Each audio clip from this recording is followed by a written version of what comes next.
Right. understood about occultism. He was a friend of Aleister Crowley. He wanted to use Crowley, to fight the Nazis during World War II.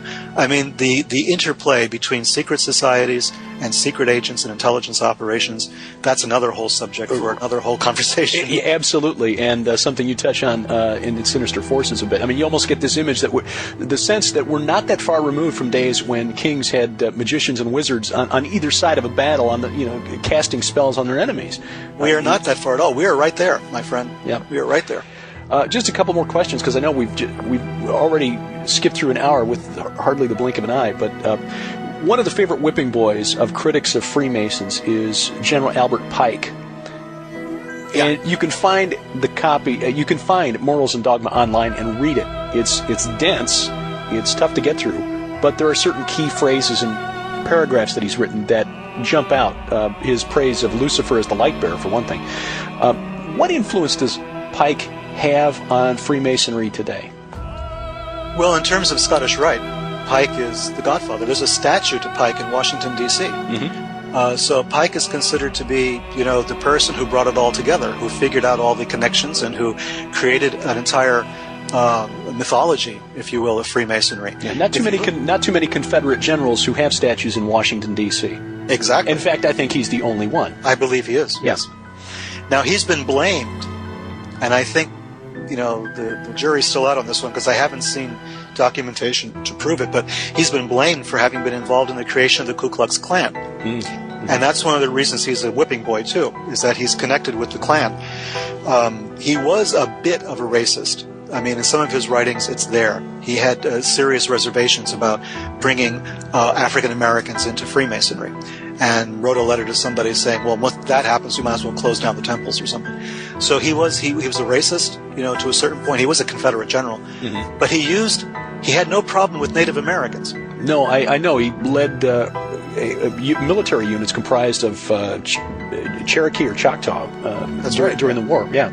That's right. So he had no problem there. He had a problem with African Americans only, which reminds me of that Blazing Saddles scene, where they say, okay, we'll take the blacks and the Chinese, but not the Irish. That's right.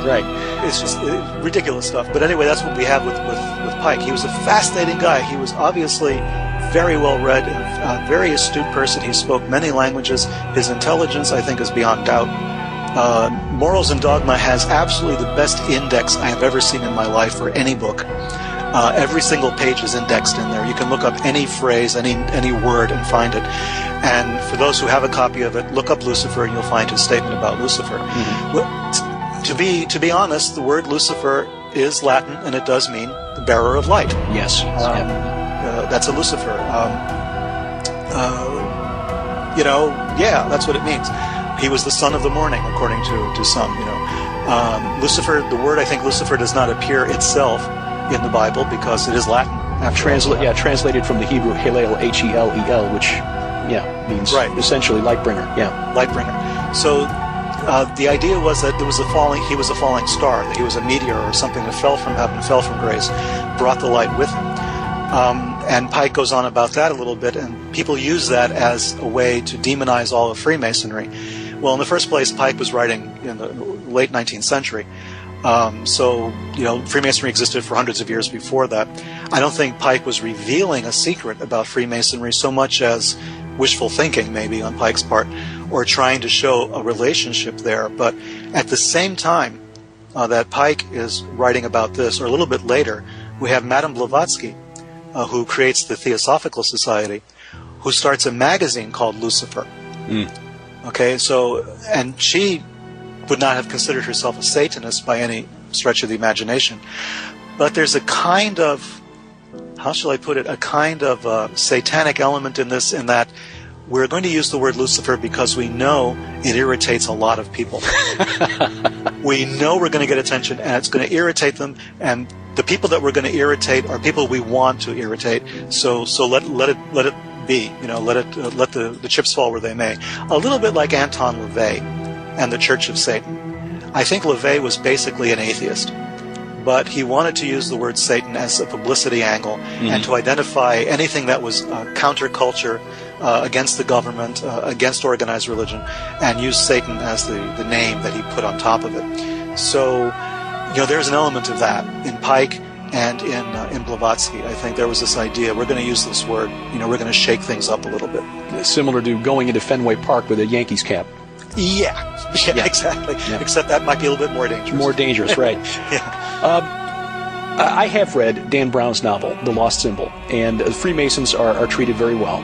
They are portrayed as noble defenders of a truth that will be revealed to mankind in order to save us when we're at our darkest hour, facing global extermination. Something like, the legend of King Arthur coming back to save Britain in its hour of dire need. What is your problem with Dan Brown? Okay, problem number one was the Da Vinci Code. I was a person who had read and devoured all of the writings of Bagent and Lincoln and Lay back when they wrote Holy Blood, Holy Grail. Mm-hmm. And when I started to read, I had read Angels and Demons first, which was actually the book he wrote first of that series. And I thought Angels and Demons wasn't bad. It was okay. A better book. Yeah. When I got to Da Vinci Code, I was, number one, appalled by the writing. I thought his writing had deteriorated. I mean, it was unreadable to me. Mm-hmm. But then when I got a couple of chapters in, I mean, the plot was telegraphed to me because I had read Holy Blood, Holy Grail. This book turned out to be a kind of novelization of that. Mm-hmm. And I felt that there was really no reason for me to keep reading, that it was done. And then the movie version they made of Angels and Demons was so totally historically bollocksed up. Mm-hmm. It was such a mess that it showed a contempt for the audience that was unbelievable. The Illuminati were not around with Galileo, all right? The Illuminati and the Catholic Church were never at odds because the Illuminati didn't last that long. They were suppressed, quite early on. They might have been considered a problem in France during the French Revolution, but then so was everybody. So I don't think that, I think that Brown was being dishonest with the facts. He sort of picks and chooses from here and there, and he tries to present. He wants to have his cake and eat it too. He wants to demonize the Illuminati, defend the church to a certain extent, and then he wants to write a book where he's defending Freemasonry. And we know the church is a sworn enemy of Freemasonry. And when Pope John Paul I was elected, one of the first things he wanted to do was to get the Freemasons out of the Vatican, and he died 33 days later. Yeah. So, I will not follow that up with any obvious remarks. But so we have this situation where it's a little dishonest what's happening. It looks as though Brown is just trying to write a potboiler, and he's not being honest with the facts. He's not doing the research, or he just throws it out, when it doesn't suit his plot. Well, you and I see eye to eye on that because there were some other issues I had with the Da Vinci Code that anyone who'd taken Western Civ should have spotted right away. For example, I would have enjoyed the book more if he had made the Emperor Theodosius, who was actually the emperor who made Christianity the official religion of the empire, the guy who sort of created Christianity whole cloth.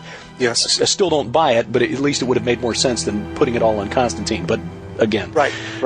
Yeah, you're right. And the Lost Symbol is very formulaic, same basic thing, except the villain isn't an albino monk this time. He's actually a Crowleyite. So anyway. Oh my God. Oh well. Yeah. There we go. Fascinating, and I look forward to reading The Secret Temple to get into it. And again, I know we've only scratched the surface, but in the interest of making this a reasonable length for those who've downloaded this podcast, we will close it here. Again, The Secret Temple: Masons, Mysteries, and the Founding of America by Peter Levenda, published by Continuum, available through Amazon.com or any other online bookstore. And as we've said before, we highly recommend Peter's other writings, Unholy Alliance, the Sinister Forces set, and again, add The Secret Temple to that wish list with Christmas on the way. Maybe time to add that to your library. There you go. Peter, again, appreciate your time, appreciate your research and your writings, and as always, a fascinating conversation. Thanks very much, Derek. Hope to do it again soon. A link to the Amazon page for Peter's book, The Secret Temple, will be in the show notes at pidradio.com. And we recommend following the link there to his other books, especially Sinister Forces, the 3-volume set, which might well be called the 6 Degrees of Charlie Manson. Essentially, there's more going on than meets the eye in Washington, D.C., and it's not all tied to the Freemasons.